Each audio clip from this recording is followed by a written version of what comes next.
Hey everyone, good morning. I hope সবাই ভালো আছো, সুস্থ আছো, আর আমরাও ভালো আছি ঠাকুরের কৃপায়।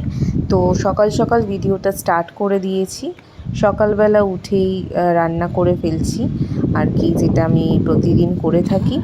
আর বাজার থেকে আজকে দেখো মাছ এনেছে, 3 রকমের মাছ, পমফ্রেট, আর এটা মনে হয় খয়রা মাছ, আর এখানে আছে কিছু ট্যাংরা মাছ।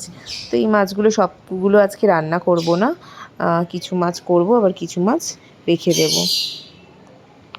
তো প্রথমেই কচুরলতি রান্না করছিলাম, আর এখন হচ্ছে আলু পটল বলছি, পটলের চিংড়ি বাটা, যে রেসিপিটা তোমাদের সাথে আমি 2-1 দিন আগেই ভিডিওতে শেয়ার করেছিলাম, সেটা ভালো লেগেছিলো খেতে। আর কয়েকটা চিংড়ি পড়েছিল ফ্রিজে, তো সেই চিংড়ি দিয়ে কী করব না ভেবে পেয়ে এই রেসিপিটাই আবার করছি। আর ওখানে দেখলে মুগ ডাল সেদ্ধ হচ্ছে, মুগ ডাল দিয়ে মাছের মাথা দিয়ে ডাল করব। তো আলু পটল চিংড়িটাও হয়ে এসেছে প্রায় শেষের দিকে। পুরো রান্নাটা দেখাইনি আমি, যেহেতু আগের ব্লগেই আমি শেয়ার করেছি তোমাদের সাথে, তোমরা চাইলে সেখানে গিয়ে দেখে নিতে পারো, পুরো রেসিপিটা দেওয়া আছে। তো এখানে এটা রান্না হয়ে যাওয়ার পর আমি অন্যদিকে বসিয়েছি মুগ ডাল সেদ্ধ, ডালটা এদিকে হচ্ছে, আর ওখানে আমার মাছের মাথাগুলো এপাশে ভেজে নিচ্ছি। দুদিকে দু রকমের রান্নাটা করলে কিন্তু রান্নাটা তাড়াতাড়ি কমপ্লিট হয়ে যায়। আর যেহেতু আমার কালকে একটু দেরি হয়ে গেছিলো রান্না করতে করতে, কয়েক রকমের পদ করেছি, তাই জন্য দেরি হয়ে গেছিলো। এবার তেলের মধ্যে জিরে, তেজপাতা, শুকনো লঙ্কা, গোটা গরম মশলা ফোড়ন দিয়ে আদা রসুন কাঁচা লঙ্কা বাটা দিয়ে মাছের মাথাটা আর বিভিন্ন যে সমস্ত মশলা আমরা রেগুলার দিয়ে থাকি সেগুলো দিয়ে মাছের মুড়োটা আগে ভালো করে কষিয়ে নিতে হবে। আর ডালটা আমি একটু জল দিয়ে হালকা পাতলা করে নিয়েছি, খুব ঘন ডাল কিন্তু করিনি। তো এদিকে ফোড়নটা আমার রেডি হচ্ছে, ফোড়নটা রেডি হয়ে গেলে এর মধ্যে আদা রসুন বাটা আর কাঁচা লঙ্কা বাটা সব দিয়ে দিলাম। তো আর একটু রান্নাটা দেরি হওয়ার কারণ যে আমার বানিয়ে রাখা সমস্ত পেস্ট, যেমন আদা রসুন কাঁচা লঙ্কার পেস্টগুলো না শেষ হয়ে এসেছিলো, তাই জন্য সমস্ত কিছু বেটে বেটে আবার রান্না করতে হয়েছে, তাই জন্য দেরিটা আরও বেশি হলো, আর রান্নার সময়টাও বেশি লাগলো। এদিকে আমার মাছের মুড়োগুলো দিয়ে কষিয়ে নিয়েছি, আর মাছের মাথার ডালটাও আমার রেডি হয়ে গেছে।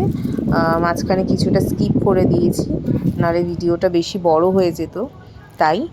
তো দেখো ডালটা হয়ে গেছে, লাস্টে একটু ঘি গরম মশলা ছড়িয়েছিলাম, আর নুন মিষ্টি কিন্তু ঠিকঠাক রাখলেই ব্যাস রান্না ঠিক।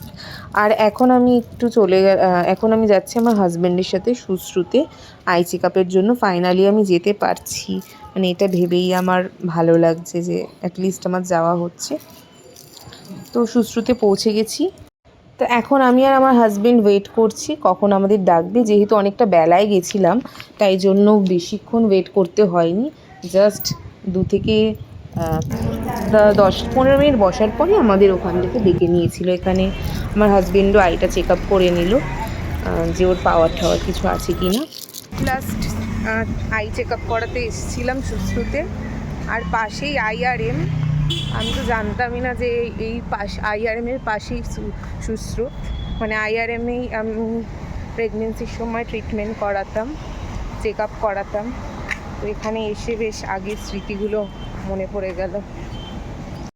তো চেক আপ শেষ হয়ে গেছে, এখন আমরা বাড়ির জন্য আবার রওনা দিচ্ছি। আমি এখান থেকেই ডিরেক্ট পড়াতে চলে যাব। আর এই হচ্ছে সুশ্রুত আই কেয়ার হসপিটাল, আর ওই দিকটাতে যেখানটা দেখালাম বিল্ডিংটা, ওখানেই IRM। আর আইসক্রিম খেতে খুব ইচ্ছা করছিল, তো একটা আইসক্রিম কিনে খেয়ে নিলাম। এখন 7:30, পড়ানো সব কমপ্লিট। আর এসে একটু চা নিয়ে বসলাম, চা খাই, মাথাটা যন্ত্রণা করছে। চাটা খেয়ে তারপরে ছেলেকে আরেকটু কিছু বানিয়ে দেবো ভাবছি। বিস্কিট খেয়েছে, খালি বিস্কিটটা গুঁড়ো করে সারা বিছানা ছড়াচ্ছ বাবা।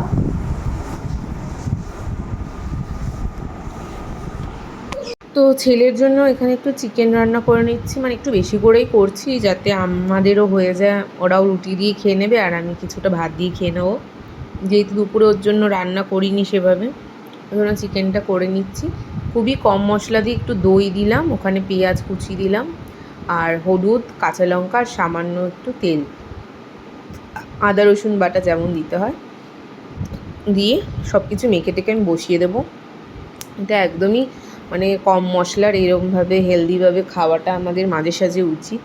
বাচ্চারা শুধু নয়, বড়োদেরও এভাবে খাওয়া উচিত। তার মধ্যে আমার আর আমার হাজব্যান্ডের দুজনেরই মানে অ্যাসিডিটি আর একটু পেটের সমস্যা হচ্ছে। পেটের সমস্যা বলতে ওই অ্যাসিডিটি, ভীষণ গ্যাস অম্বল হয়ে যায়।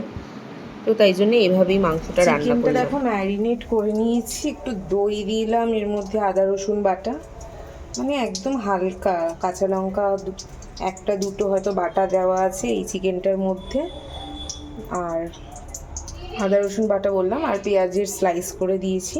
তেলের মধ্যে একটু জিরে আর গোটা গরম মশলা ফোড়ন দিয়ে চিকেনটা দিয়ে দেবো।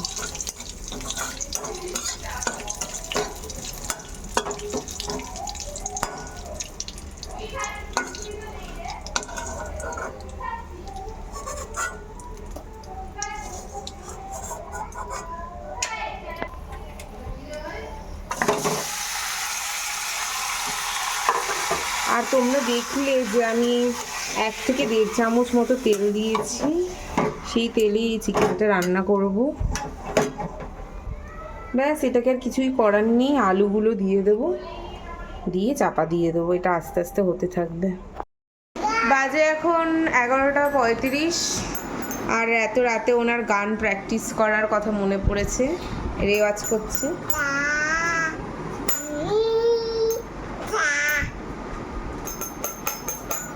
মানে এত রাত্রিবেলার মনে পড়েছে যে গানটা প্র্যাকটিস করতে হবে। আর রাতের ডিনার তো হয়ে গেছে, দেখালাম তোমাদের চিকেনের স্টুও বলবো না ওটাকে, মানে চিকেনের একদম হালকা একদম ঝোলের মতো, যেটা বাচ্চা খেতে পারবে ওরকমই বানিয়েছিলাম। ওটা আমরাও খেয়েছি, আমার তো বেশ ভালোই লেগেছে। আর ওই তো আমাদের ডিনার কমপ্লিট। এখন সবাই ঘুমানোর প্রিপারেশান নিচ্ছি, আর ব্লগটা এন্ড করতে এলাম। তো আজকে ফাইনালি ডক্টর দেখিয়ে আসলাম, তোমাদেরকে দেখালাম কিছু ক্লিপস। তো ডক্টর এখানেও বললেন যে চোখে অ্যালার্জি আছে, অ্যালার্জিটা কমতে কখনো 2-3 মাসও সময় লেগে যেতে পারে, তো একটু ধৈর্য ধরতে হবে। আর 2টো ড্রপস দিলেন, নতুন ড্রপস, মানে আগের ওষুধগুলো চলবে না। আগে একটা অয়েনমেন্ট ছিল, বললো না এটাতে কাজ হবে না, তো আমাকে 2টো নতুন ড্রপস দেওয়া হয়েছে। সেই ড্রপসগুলো ইউজ করতে হবে 1 মাস, আবার ইউজ করে তারপর ওখানে যেতে হবে যে ওটা ইউজ করার দরকার আছে কিনা। আর চোখে তো আবার পাওয়ার চেক আপ করা হয়েছে ওখানে, তো সেখানেও সেম পাওয়ারই এসেছে আমার, তো পাওয়ারটা কোনো ভুলভাল নেই, পাওয়ারটা একদম ঠিকই আছে। ওই গ্লাসটাই আমাকে কন্টিনিউ করতে বলেছেন। তো চলো, এখানেই ব্লগটা আমি এন্ড করছি। তোমরা সবাই সুস্থ থেকো, ভালো থেকো, আর নিজেদের যত্ন নিও। Good night, sweet dreams.